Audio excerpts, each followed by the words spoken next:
जय माँ, जय जय माँ। श्री जीवन सूत्र अध्यात्म सत्संग के 96वें सत्र में आप सबका बहुत बहुत स्वागत है। परमात्मा का मंगल विधान है, ईश्वर की विशेष कृपा है कि हम जैसे अति सामान्य, हम जैसे पामर जीवों को भी प्रभु अपने पास बुलाना चाहते हैं। ये तय है कि भले लाख दोष हमारे में है, भले ही करोड़ कमियां हमारे में है, फिर भी प्रभु हमको अपने पास बुलाना चाहते हैं। अगर प्रभु हमें अपने पास बुलाना नहीं चाहते होते, अगर ईश्वर की इच्छा नहीं होती कि हम उनके पास जाएं, तो हम लोगों को ये सत्संग कभी मिल ही नहीं सकता था। 1.25 अरब से अधिक मनुष्य तो भारतवर्ष में ही है, लेकिन आप विचार करिए उनमें से कितने लोग हैं जो प्रभु के भजन करना चाहते हैं, ईश्वर के सत्संग में बैठना चाहते हैं। नहीं है भाई, ऐसे लोग नहीं हैं। बहुत कम लोगों को ये अवसर प्राप्त होता है।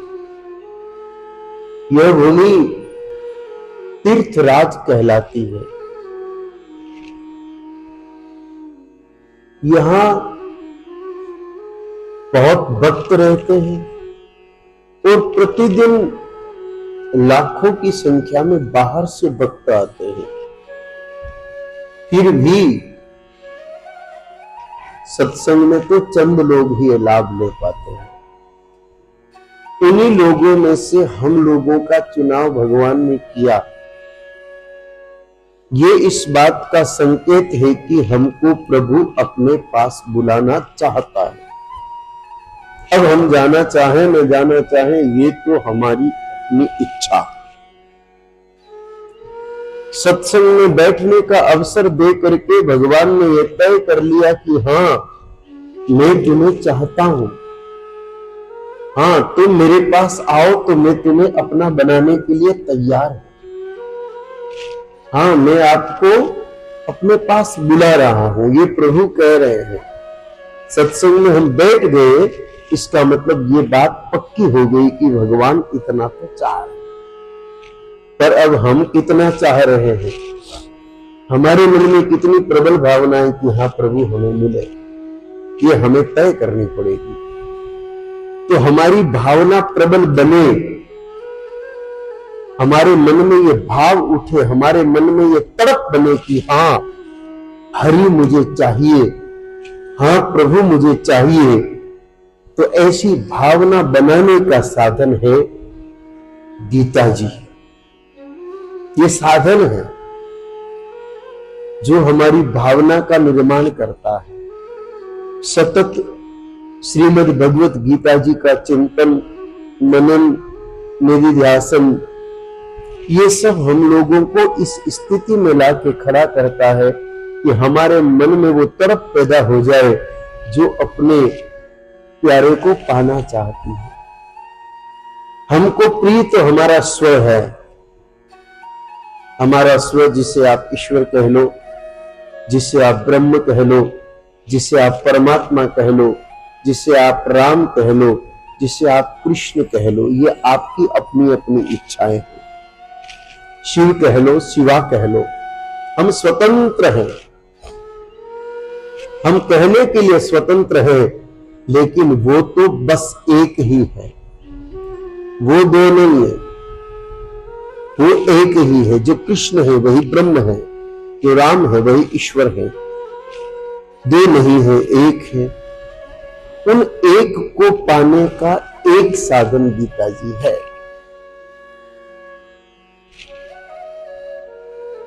जो हमारे भीतर एक ऐसी तरफ पैदा करता है कि फिर हम रह नहीं सकते। तो यही क्रम प्रभु कृपा करके हमको दे रहे हैं। तो आइए आज ब्रह्मा जी की इस पावन नगरी में बैठ के हम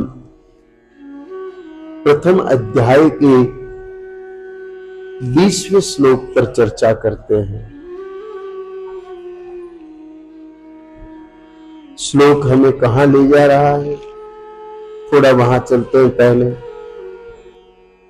बात हमें वापस भीष्म पितामह से प्रारंभ करनी पड़ेगी, तो ही इस 20वें श्लोक का हम अर्थ समझ पाएंगे। दुर्योधन को प्रसन्न करने के लिए, अप्रसन्न क्यों था? क्योंकि गुरुदेव ने ध्यान नहीं दिया। दुर्योधन की बात पर द्रोणाचार्य जी ने ध्यान नहीं दिया। याद रखना, एक गुरु के कई शिष्य होते हैं। सभी शिष्य अपनी अपनी बात रखते हैं, लेकिन सबकी बात पर गुरु ध्यान दे ये आवश्यक नहीं है। अर्जुन की बात पर द्रोणाचार्य जी ध्यान दे रहे हैं, दुर्योधन की बात पर बिल्कुल न हां कहा न ना कहा, बस चुप रहे, मौन रहे। बहुत कुछ बोला। दृष्टवा तो पांडवा नीकम से शुरू किया और अन्य च बहवा सूर्य तक बोलता रहा। फिर भी गुरु द्रोणाचार्य ने कोई उत्तर नहीं दिया। उससे वह दुखी हो गया, दुखी अवस्था में पहुंच गया भीष्म पितामह के पास। ज्ञान संबंध था तो ध्यान नहीं दिया, लेकिन मोह संबंध था तो प्रसन्न करने के लिए शंख बजा दिया। यह अंतर है, मोह संबंध और ज्ञान संबंध का यह अंतर है। जहां ज्ञान का संबंध होता है वहां कहीं भी ऐसा निर्णय नहीं लिया जाता जो हानिकारक, और मोह संबंध जहां होता है वहां निर्णय सारे गलत ही होते हैं। मोह जनित स्थिति गलत निर्णय को ही जन्म देती है। शंख बजा, कौरव सेना ने सोचा कि ही लड़ना है, सभी ने शंख बजा दिया। स्थिति को नियंत्रण में लाने के लिए श्री कृष्ण जी ने शंख बजा दिया, मजबूर किया है।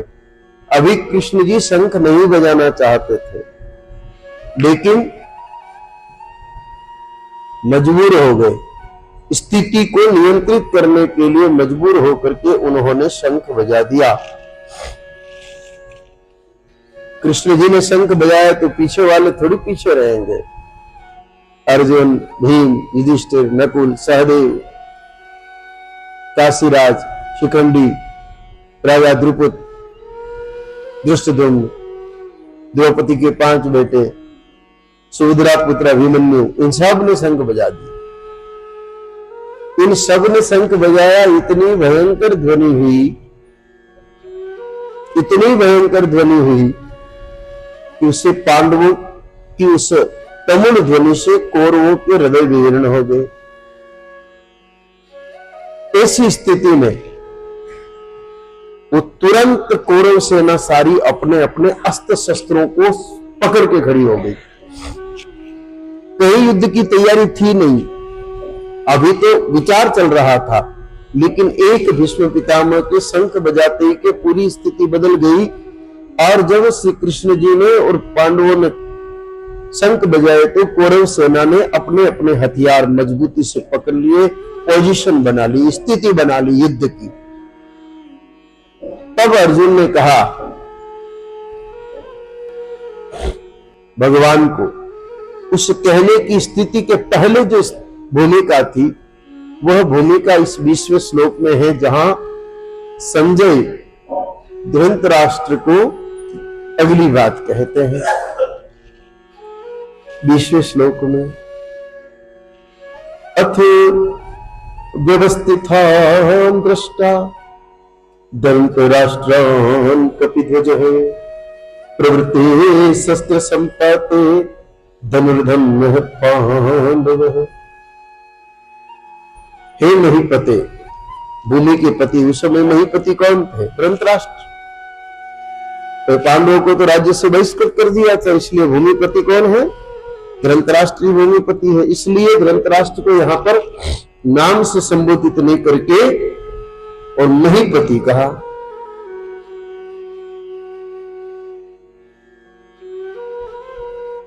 अब शस्त्र चलाने की तैयारी हो रही है। अब तक तो शंख बजे, अब कह रहे हैं कि राजा धृतराष्ट्र महीपति अब तो युद्ध भूमि में शस्त्र चलाने की तैयारी हो रही है। उस समय अन्यायपूर्वक राज्य को धारण करने वाले राजा और उनके साथियों को व्यवस्थित रूप से सामने खड़ा देख करके कपिध्वज पांडुपुत्र अर्जुन ने गांधी धनुष उठा लिया और अंतर्यामी भगवान श्री कृष्ण से बोले कि हे प्रभु, मुझे इन कौरवों की सारी सेना को देखना है। अब यहां हम एक एक बात को समझने का प्रयत्न करते हैं। महीपते शब्द लगते ही के अहंकार उत्पन्न हो जाता है। या महीपते कहा, इसका सीधा सीधा अर्थ है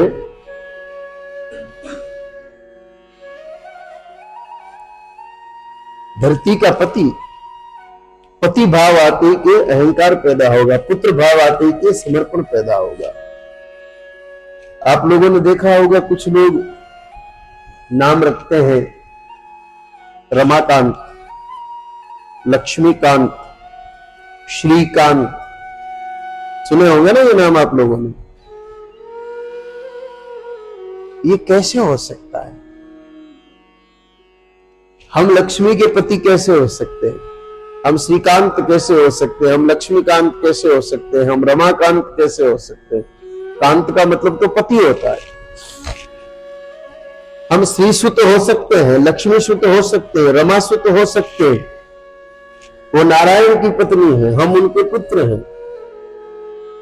लेकिन इस प्रकार के शब्द आते के अहंकार पैदा होता है और वो अहंकार हमारे नाश का कारण बन जाता है। हमें स्वामी का नहीं, हमें तो सखा या सुत का भाव पैदा करना है अपने भीतर, तब जाकर के हम उनको आसानी से पा सकते हैं। तो यहां पर महीपते कहा और कहा कि शस्त्र चलाने की तरफ प्रवृत्त हो रहे हैं, यानी कि तैयारी हो रही है। अभी शस्त्र चलाया नहीं है, लेकिन लड़ाई के लिए उन्होंने स्थिति बना ली, पोजीशन बना ली। किसने? उन लोगों ने जिन्होंने अन्याय से राज्य को हड़पा है। जिन लोगों ने अन्याय से राज्य को हड़पा, अब वो कौन थे? उन्हीं के बेटे, धृतराष्ट्र के बेटे ही थे। तो धृतराष्ट्र को समझना चाहिए कि बात क्या कही जा रही है। अन्याय से जो राज्य हड़पा गया, वह लोग व्यवस्थित रूप से खड़े हो गए, लड़ने के लिए तुरंत तैयार हो गए। उनको देख लिया अर्जुन ने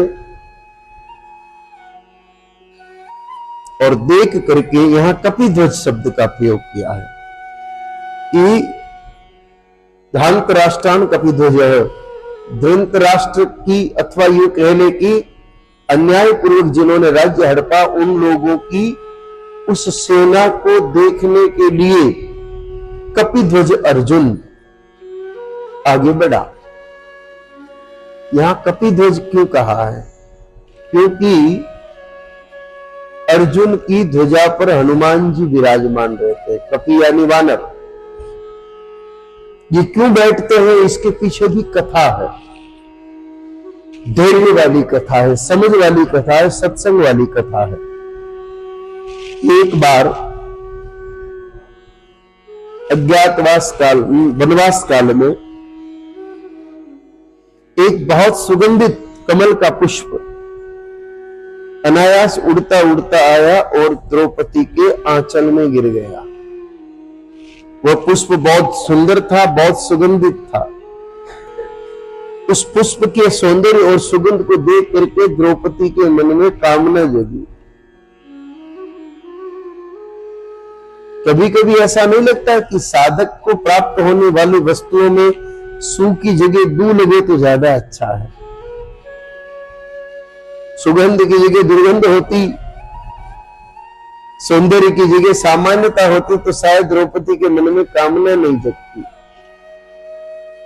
द्रौपदी के मन में जगी ठीक है, लेकिन हमारे मन में नहीं जगी, ये बहुत आवश्यक है। क्योंकि कामना वो विष वृक्ष है जिसकी एक टहनी काटने पर 100 बढ़ती है। अंग्रेजी बबूल होता है ना, ये विलायती कीकर, आपके गुजरात में जिसको गांडा बावल कहते हैं, आप उसकी एक टहनी काटिएगा 10 नई पेड़ जाएगी। रक्त बीज की तरह है ये कामना भी कुछ ऐसी ही है। द्रौपदी को एक पुष्प सुंदर और सुगंधित प्राप्त हुआ तो भीम को कहा कि मुझे ऐसे बहुत सारे फूल लाती दीजिए। भीम चल पड़ा पत्नी को प्रसन्न करने के लिए पुष्प लाने के भाव से। लेकिन यहां पर भीम की किस्मत कुछ तेज थी कि हनुमान जी मिल गए। और एक बात तय मानना, जिसको हनुमान जी मिल गए सब कुछ मिल गया। बाद में आगे तो निश्चय हो जाता है।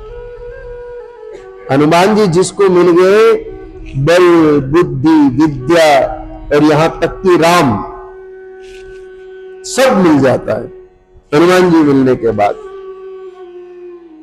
रास्ते में हनुमान जी मिले। आगे की कथा तो आपको पता ही है, पूंछ बिछी थी, पत्नी के लिए पुष्प लेने जा रहा है तो थोड़ा सा अलग भाव था। क्या वानर रास्ते से हट, क्या भाई मैं बुढ़ा हूं, तू हटा ले मेरी पूंछ। भीम ने बहुत प्रयत्न किया फिर भी पूंछ उठी नहीं। तब भीम का अभिमान गल गया और अभिमान गलते ही के कृपा प्राप्त हो गई। जब तक अभिमान था तब तक हनुमान जी ने कुछ नहीं दिया, लेकिन जैसे ही भीम का अहंकार गला और भीम ने चरण पकड़ लिया हनुमान जी के कि मैं क्षमा चाहता हूं कि मुझे बल का अहंकार था, मुझे लगता था कि मेरे समान कोई बलवान नहीं है, 100 हाथियों जितनी ताकत मेरी भुजाओं में है, इस भ्रम में था। लेकिन आज आपकी पूंछ न उठा सका, मेरा सारा भ्रम टूट गया। जिंदगी में कभी हमें कोई पराजित करने वाला मिले ना तो उससे द्वेष नहीं रखना चाहिए। हमें कोई हरा दे तो उससे द्वेष रखने के बजाय हमें विचार करना चाहिए कि व्यर्थ का अहंकार लेके घूम रहे थे, शेर को तो 1.25 शेर मिलता ही मिलता है। ये साधक के हित में है, बाकी के हित में हो न हो। बाकी पराजित होकर के लज्जित महसूस करता है, लेकिन साधक जब पराजित होता है तो समझ बढ़ती है। इसलिए साधक पराजित भी हो लोगों से, सामान्य जनता से, ईश्वर को तो जीतना है, भगवान को तो जीतना है, क्योंकि उनको जीत के ही उनके साथ जिया जा सकता है। बाकी लोग हार करके शरणागत होते हैं, यह भगवान को जीत करके और उनके साथ जीवन बीत जाता है। भगवान को जीतना जरूरी है। जिस विजय की चर्चा श्रीमद् भगवद गीता जी के अंतिम श्लोक में कही गई है, असल में वो कोई धरती जीतने की बात नहीं है या दुनिया जीतने की बात नहीं है, वो तो भगवान को ही जीतने की बात है। अगर सूक्ष्म दृष्टि से देखो तो उस श्लोक का अर्थ समझना। अंतिम श्लोक में जीत के साथ एक शब्द लगा है, श्री लगा है ना। यत्र योगेश्वर कृष्णो यत्र पार्थ धनुर्धरः तत्र श्री विजयो। क्या लिखा है?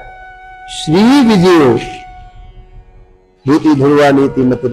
श्री के साथ विजय, श्री वाली विजय। श्री यानी लक्ष्मी जी, लक्ष्मी जी नारायण के साथ रहती है, यानी कि हमारी विजय का अर्थ ही नारायण का संग से है।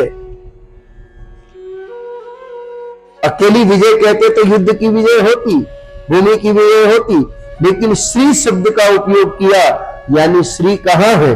जहां नारायण है वही श्री है, अर्थात विजय का अर्थ नारायण की प्राप्ति है, न कि भूमि की प्राप्ति, न कि भवन की प्राप्ति, न कि सूर्य की प्राप्ति, न कि प्रतिष्ठा की प्राप्ति। यहां श्री विजयों का अर्थ नारायण ही है, प्रभु को प्राप्त कर लेना। इसलिए बाकी जगह हारने से हमें हमारी स्थिति का पता चलेगा, हमारा व्यर्थ का अहंकार नष्ट होगा। जिस व्यर्थ के अहंकार में हम डूब रहे वो नष्ट होगा। तो यहां हनुमान जी की पूंछ न उठा पाने के कारण भीम का दर्प गल गया, सारा दर्प समाप्त हो गया और भीम ने हाथ जोड़ के कहा, प्रभु आप कौन है मुझे बताइए। हनुमान जी ने अपना परिचय दिया, फिर चर्चा हुई। भीम की शरणागति देख करके हनुमान जी बहुत प्रसन्न हो गए। क्यों शरणागति, कैसी शरणागति? शरणागति का एक ही तरीका है, दंभ खत्म हुआ, दर्प खत्म हुआ, अभिमान खत्म हुआ कि अपने आप शरणागति है। शरणागति में बाधक तत्व है तो सिर्फ अहंकार है। जब तक अहंकार बना रहेगा तब तक शरणागति हो ही नहीं सकती। शरणागत होने के लिए कुछ भी नहीं चाहिए, दूसरी योग्यता की आवश्यकता ही नहीं है। शरणागत होने के लिए एक ही योग्यता चाहिए और वो है अहंकार का पूरी तरह नाश, अहंकार शून्य हो जाना। भीम के भीतर जो बल का अहंकार था तो पहले हनुमान जी ने समाप्त कर दिया। जब भीम अहंकार शून्य हो गए तो हनुमान जी की शरणागत हो गए। शरणागत हो गए तो जैसे ही हम शरणागत होते हैं प्रभु तो प्रसन्न हो जाते हैं। हमारे शरणागत होते ही के हरि प्रसन्न हो जाते हैं, हनुमान प्रसन्न हो जाते हैं। तो जब प्रसन्न हो गए तो कहा कि मांगो क्या चाहिए? कहा प्रभु बस आपका आशीर्वाद चाहिए, कुछ नहीं चाहिए। मुझे किसी वस्तु की आवश्यकता नहीं है, किसी वरदान की भी आवश्यकता नहीं है। और याद रखिए, मना करोगे तो ज्यादा मिलेगा,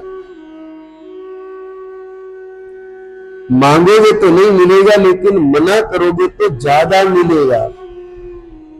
बिन मांगे मोती मिले, मांगे मिले न भीख। बचपन से ही सुनते पढ़ते आए हैं कि नहीं मांगेंगे तो कुछ ज्यादा मिलेगा और मांगेंगे तो शायद कुछ न मिले।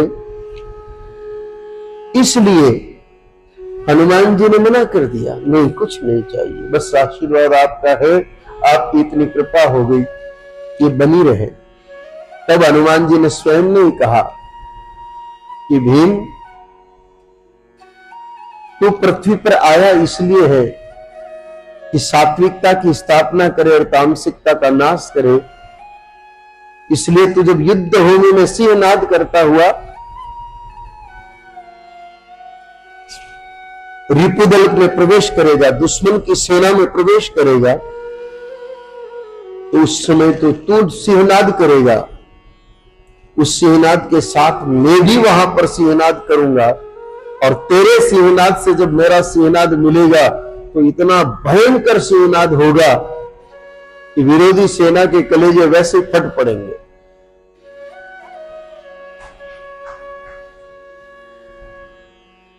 लेकिन आश्चर्य की बात, शरणागत हुआ भीम और हनुमान जी ने स्थान पाया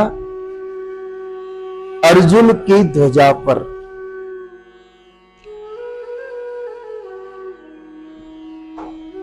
निकट तो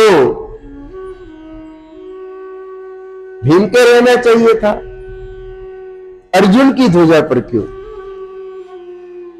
इसको समझे तो कई कारण सामने आते हैं। पहला कारण तो जहां कृष्ण है वहां शिव है, हनुमान जी शिव ही है, दो नहीं है, अलग नहीं रह सकते। उनको पता था कि सारथी कन्हैया है तो वहां मेरा बैठना ठीक है। एक दूसरा, याद रखिए, आप कृपालु के ज्यादा नजदीक रहेंगे तो फिर कृपा नहीं मिलेगी। एक दूरी बहुत जरूरी है अधिक कृपा पाने के लिए, एक अलग मौज के लिए एक दूरी बहुत जरूरी है। दीपक के नजदीक जो भूमि रहती है वो सदा अंधकार में ही रहती है। दिया भले कितना प्रकाशित हो, लेकिन जो हिस्सा दिए के अधिक समीप है वो अंधकार में रहता है। थोड़ी दूरी सामान्य सी बात है। दो भाई अगर दूर दूर रहते तो प्रेम ज्यादा रहता है, एक घर में रहते तो प्रेम कम रहता है। प्रेम को बढ़ाने का साधन है दूरी, थोड़ी दूरी, अधिक नहीं। ये दो खंबे हैं इस हॉल में बीचों बीच लगे हैं, ये दोनों खंबे एक निश्चित दूरी पर हैं। अगर ये दोनों पास आ जाए तो ये छत टिकेगी? नहीं टिकेगी भाई, ये छत ही नीचे आ जाएगी। अगर ये खंबे पास में आ जाए तो छत नीचे आ जाएगी, इसलिए एक दूरी हमेशा बहुत जरूरी है। भीम पर कृपा करने के लिए हनुमान जी का थोड़ा दूर रहना जरूरी था, ताकि भीम जब प्रवेश करे तो ध्वजा पर बैठे हनुमान जी उस दृश्य को देख करके भीम का सहयोग करें। दूरी बड़ी लाभदायक होती है, शायद समीपता उतनी नहीं। इसलिए कहते हैं कि जब मेवाड़ छोड़ करके मीराबाई ब्रिज पधारे, वहां सांवरिया को बहुत ढूंढा, बहुत तलाश की। जब कृष्ण नहीं मिले तो किसी से पूछा, कन्हैया कहां गए? मुझे तो यही कहा था कि जाओ वृंदावन, वहां कृष्ण मिलेंगे। यहां तो कृष्ण नहीं मिले। कहा मेरा अपने आने में देरी कर दी। कृष्ण तो अब द्वारिका चले गए हैं। मीरा नाचने लगी, मीरा नाचने लगी। कहा बावड़ी हो गई है तू? ठीक ही कहते हैं लोग, कहे मेरा भाई रे बावड़ी, ठीक ही कहते हैं। तू तो पागल है, बावड़ी है। तू आई कृष्ण से मिलने के लिए और कृष्ण यहां से चले गए, तुझे रोना चाहिए था, तू नाचती क्यों है? चाहिए आप नहीं समझोगे। मेरे सांवरिया से मेरी जितनी दूरी है ना, ये दूरी ही एक दिन अपने आप उसमें विलीन कर देगी। मैं अगर समीप रही, अधिक समीप रही, तो उनमें समा नहीं पाऊंगी। ये दूरी एक ऐसी तरफ पैदा करेगी कि मैं जिस दिन मिलूंगी उस दिन सीधी समा जाऊंगी। और यही हुआ, यही हुआ, इतिहास साक्षी है। शायद द्वारिका की जगह ब्रिज में कन्हैया मिल जाते तो शायद समाहित न हो पाती, लेकिन उस दूरी ने इतनी तड़प भर दी।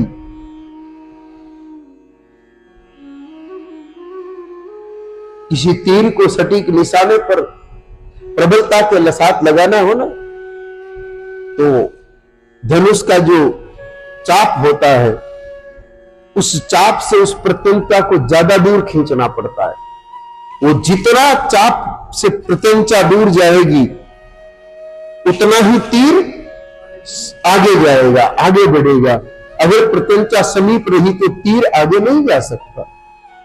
इसलिए जीवन में एक बात हमेशा सभी साधक को याद रखनी चाहिए कि किसी का भी सामिप्य न करे। संसार में रहे, भीड़ में रहे, लेकिन भीड़ में रह करके भी वह दूरी बना के रखे। पहले संसार की दूरी और परमात्मा से तो वैसे ही दूरी थी, इसलिए फिर मिलन आसान हो जाता है।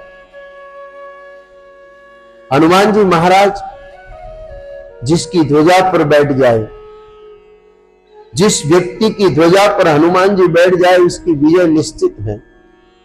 क्योंकि हनुमान जी में जितने गुण हैं, हनुमान जी का उस ध्वजा पर बैठने का अर्थ हनुमान जी के गुण उस व्यक्ति में आना। हनुमान जी की उपासना वाली बात ठीक है, लेकिन जिसकी ध्वजा पर साक्षात हनुमंत लाल बैठ जाए, समझ लो कि उस व्यक्ति में हनुमान जी के गुण प्रवेश कर गए। और जिसमें हनुमान जी के गुण प्रवेश कर जाए, वो व्यक्ति कभी पराजित नहीं हो सकता, वो व्यक्ति कभी हार का सामना नहीं कर सकता। हनुमान जी के जो गुण हैं, उन गुणों की चर्चा करें तो जीवन बीत जाए। सेवा, हनुमान जी के समान राम जी की सेवा करने वाला कोई नहीं था। समर्पण, अचाह, निष्कामता, अहंकार रहित, श्रेय पाने की जिद नहीं, कोई आलिप्सा नहीं।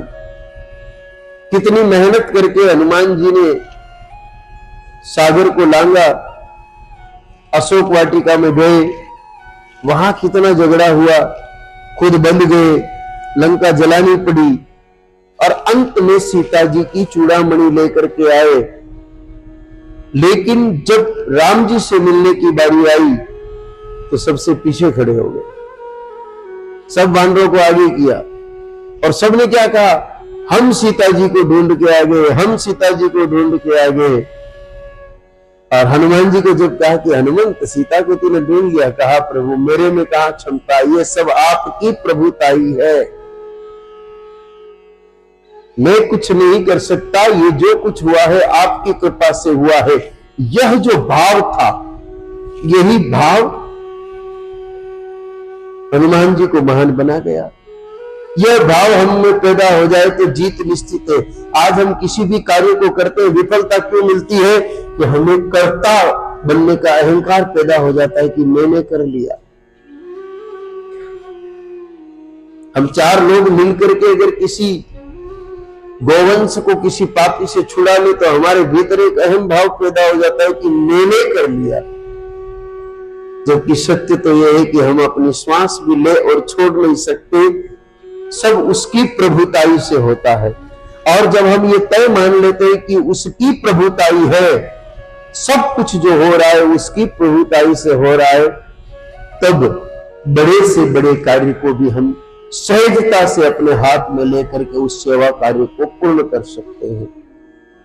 तो हमारे में कर्ता भाव न हो, असल में प्रभु कर रहे हैं, यही भाव हृदय में रख करके जब साधक आगे बढ़ेगा तो उसकी सेवा सही दिशा में जाएगी और सही दिशा में की हुई सेवा साहेब तक पहुंचाएगी। तो हमारा अंतिम लक्ष्य तो उस साहेब को पाना ही है, दूसरा कुछ नहीं है। हम जो कुछ कर रहे हैं उस सब कार्य करने के पीछे हमारा उद्देश्य एक ही है, साहेब को पाना। तो फिर हम क्यों न हनुमान जी के गुणों को ग्रहण करने लगे। तो कपिध्वज के कुछ और विशेष भाव है, वो कल के सत्र में और चर्चा करेंगे, क्योंकि आज के सत्र का तो समय पूर्ण हुआ, इसलिए आज के सत्र को जय मां, जय जय मां। ओम।